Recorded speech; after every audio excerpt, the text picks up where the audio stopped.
Getting to that $1 million mark is a goal that many people have, not just entrepreneurs. And as we talked about in previous videos, building a business is not the only way to get to the million. Having good money habits and investing it correctly and consistently can get virtually anyone to hit that $1 million mark. So let's go over some easy to-do habits that we can incorporate in our lives that will make it easier to get to that financial goal. By the way, guys, we have so much more content coming in the next few weeks, so make sure to subscribe if you're not already and hit that notification bell to know when we upload new videos. And let's get started. Habit number 1, get a money notebook.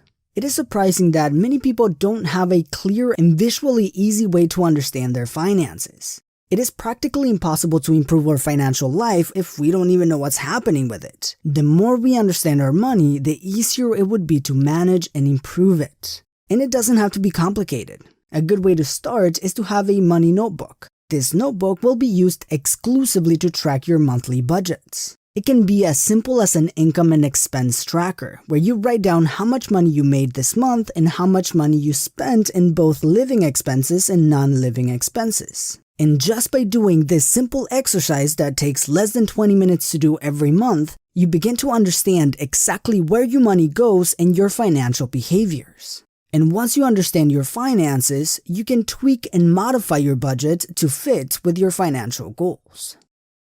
Habit number 2, don't use cash. I know this is a controversial one because there have been studies that show that many people tend to overspend when using credit or debit cards over using cash. But once we are fully aware of our monthly budget, it can be beneficial to use electronic forms of payment because we can easily track our spending. Most banks and credit card companies have apps where we can check every single transaction that we made. This makes it much easier to keep track of our expenses because we don't have to rely on memory to remember what we spent on and how much. We can just log in and check. Habit number 3, check your expenses daily. It is great having those tools that allows us to keep track of our expenses, but if we don't use them consistently, then they have very little benefit to us. And it actually takes very little effort to actually do it. All you have to do is pull out your phone, open your banking apps, and check your accounts. It takes less than 30 seconds, but it allows you to check on what you're spent over the course of the day. You see, many of us don't realize how much we're spending until we check. So if we check our accounts daily, we will be fully aware of our behaviors with money. Habit number 4, lower expenses. The first 3 habits were all about tracking and understanding your finances. Now that we're using the tools to track our expenses, it is time to actively manage our money. Now that we can easily see where our money is going, a simple yet powerful habit is to take a look at those expenses that don't need to be there. We can start with those expenses that don't really make sense. If you like watching TV and you have all the services like Netflix, Hulu, YouTube TV, Amazon Prime Video, and Disney+, you might have an overlap, and chances are you end up using only 1 or 2 of those on a recurring basis. So it doesn't really make sense to pay for all of them when you're only using a couple, but they are draining your bank account.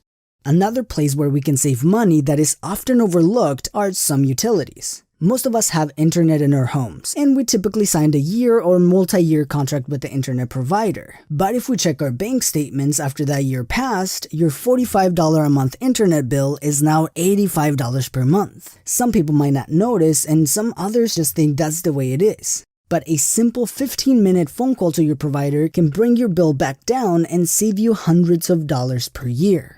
And the third category that we can start saving money on is our small daily expenses. That $4 daily coffee, that $1.50 water bottle, and that $3 snack might feel insignificant, but if done 5 days a week, can cost you up to $170 per month or $2,040 per year. So looking for these little expenses that are unnecessary and easy to cut off can save us thousands of dollars every year. Habit number 5. Assign a spending budget.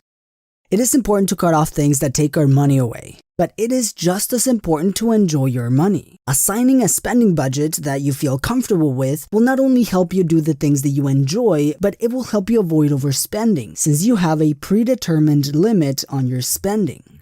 For example, let's say that you have an income of $5,000 per month. Your living expenses are $3,000 per month, so you have $2,000 per month left over at the end. You still want to save money, so you decide to allocate an $800 per month budget to spend on anything that you enjoy. You can spend this money as you please and still be able to save $1,200 per month. Now, depending on your income and your expenses, you should adjust the spending budget to something that you feel comfortable with. A good strategy to make the best use of this spending budget is to make a list of the things that you enjoy doing, those things that add value to your life and genuinely make you happy, and only spend your budget on those things that genuinely make your life better. Habit number 6, make saving money easy. A lot of people feel that saving money is hard, but it doesn't have to be. You can take a percentage of your income and set it to automatically transfer to your savings account at the beginning of the month or whenever you get paid. It only needs to be set up once and that's it. You are saving money every month without lifting a finger. Habit number 7, make investing easy.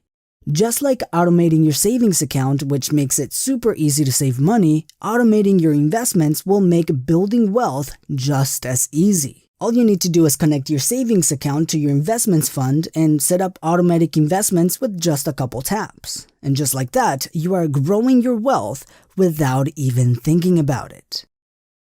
Habit number 8, use credit cards.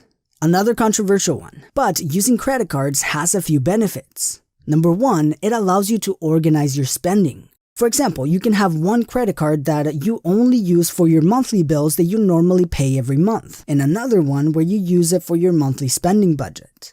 This can help you keep different categories separate and make it easy to keep track of them. Number 2, it helps you build your credit score. When you have a few lines of credit and pay them off on time, you build a great credit score that can grant you access to a world of benefits, like lower interest rates in case you want to buy a house or a car, get easy approval if you're looking to rent an apartment, and some jobs even look at your credit score to determine how reliable you are.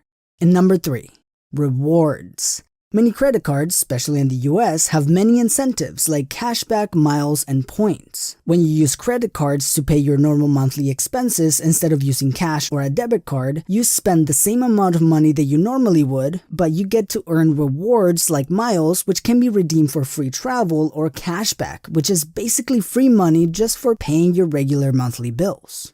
Of course, it is important not to overspend with credit cards. Credit cards have high interest rates. That is why it is important to pay the balances in full every month. This way you get all the benefits without paying any of the interest.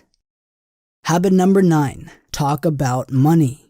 Money is one of those topics that isn't talked about much on a regular basis by the average person, although it is an important part of our lives and most of us want more of it. So why not start talking about money, whether it's at your job, with your spouse, or even with your kids? Having healthy conversations around money will make it much easier to exchange ideas with one another, which can help us learn, make better decisions, and who knows, maybe even get you a raise at work. Habit number 10, read a financial book a week. Again, this is a habit that might sound difficult at the beginning, but it really isn't.